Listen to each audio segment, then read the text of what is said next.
So please, let's continue from here.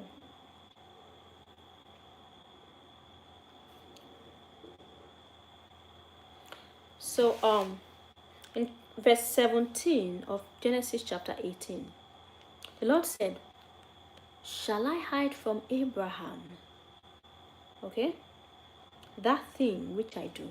Now, this was because Abraham was God's friend. Abraham had a relationship with God. So God said, I want to do something. I can't keep it a secret from Abraham. He's my friend. And he continues, says, seeing that Abraham shall surely become a great and mighty nation, and all the nations of the earth shall be blessed in him. For I know him, that he will command his children and his household after him, and they shall keep the way of the Lord, to do justice and judgment, that the Lord may bring upon Abraham that which he hath spoken of him. Now, Abraham was God's friend, and he was also someone who God knew that Abraham was a man who would lead his family in the paths of righteousness. And so God said, will I hide from Abraham what I do?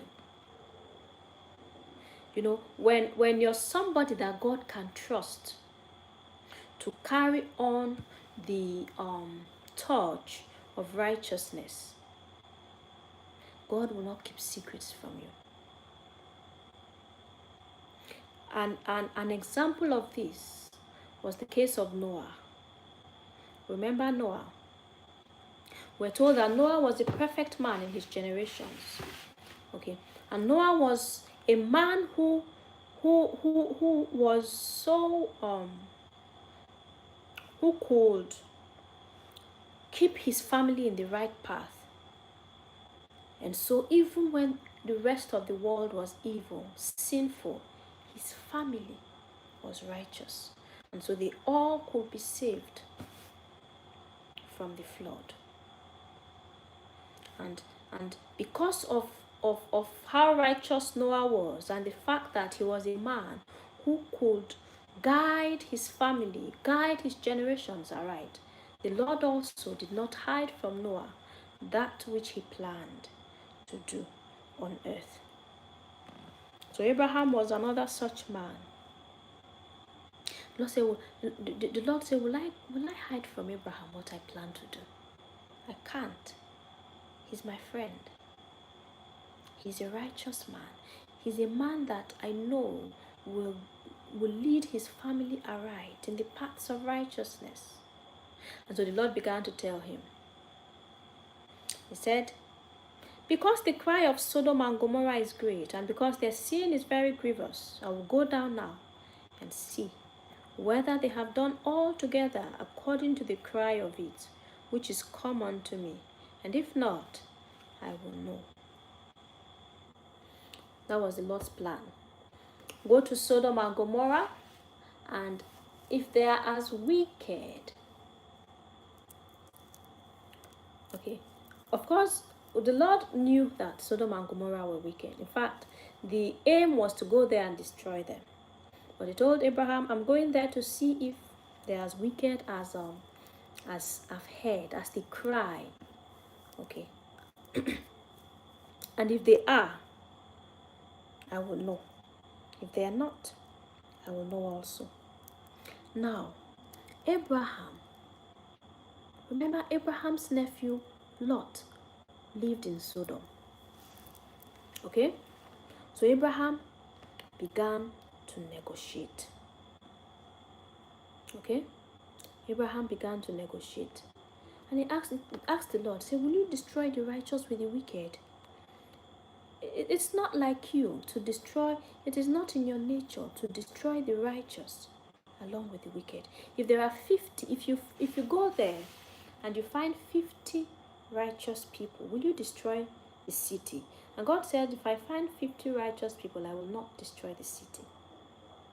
Abraham said, okay, Lord, don't be angry with me. But if there are 5 missing from the 50, so let's say there are 45 righteous people, will you destroy the city?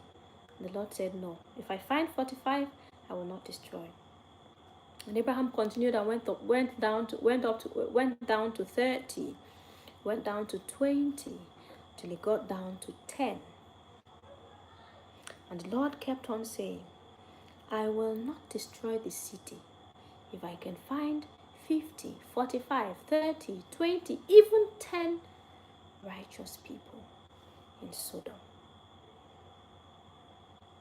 Now, Abraham stopped at 10, I believe, because he did not think that Sodom was so sinful that even 10 people, 10 righteous people could not be found there. If he had known, perhaps he would have gone lower to 5, but he did not know. Okay? So he stopped at 10, believing that definitely there will be 10, at least 10 righteous people in Sodom, or more, but at least 10. Okay?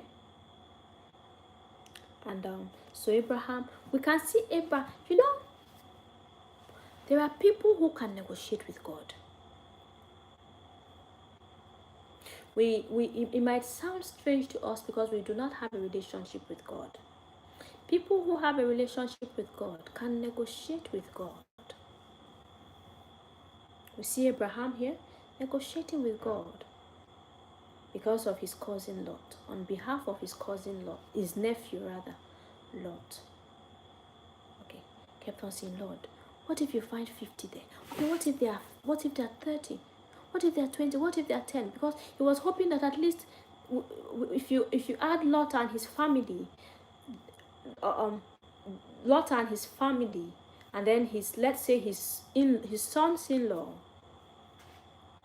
and maybe 1 or 2 other people, there will be at least 10 righteous people in Sodom. But alas, he was greatly mistaken. He was greatly mistaken. And we'll see that as we study chapter 19. Okay?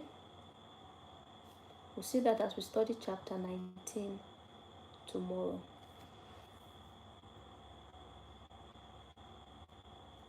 I pray that the Lord will help us to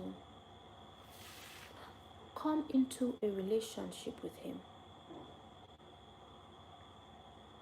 that will build and nurture a relationship with Him.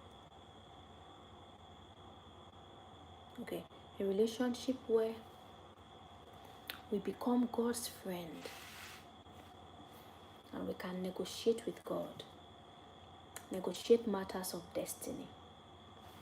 There are people who have that power to negotiate matters of destiny with God. Chapter 19, which we'll be studying tomorrow. There are people who have the power to negotiate matters of destiny with God. You sit down and you pray. There are people who sit in counsel with God. Okay, and God will ask them, what do you think about this person? Should I bless this person or not? What do you think about this? Don't you think this person is due for this new level? There are people like that on the earth today. They exist. I know one of them. Okay, I know one of them. They are a friend of God. Okay, they can sit. They sit. God comes to them and seeks their opinion on things, on people.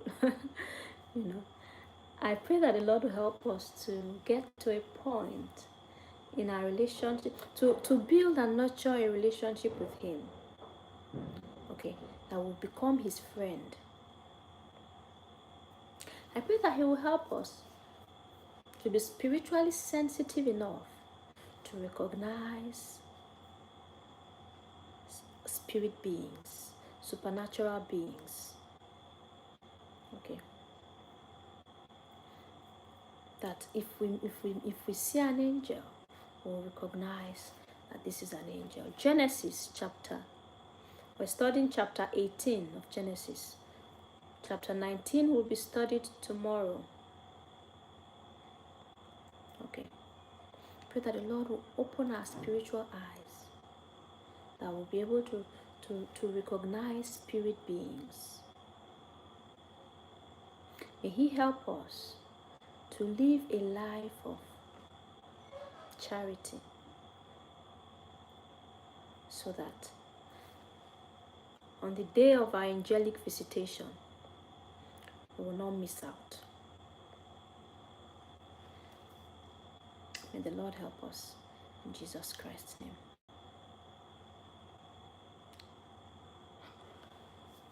Thank you all so much for being a part of Word Meal today. It was a great pleasure having you here. I hope that we got the message the Lord had for us tonight. May He give us the grace to apply them to our lives. I'll see you all again tomorrow, same time, 8 p.m. Nigerian time. But don't come alone. Invite someone. And as you do so, may the Lord bless you abundantly. Have a lovely night's rest, and good night.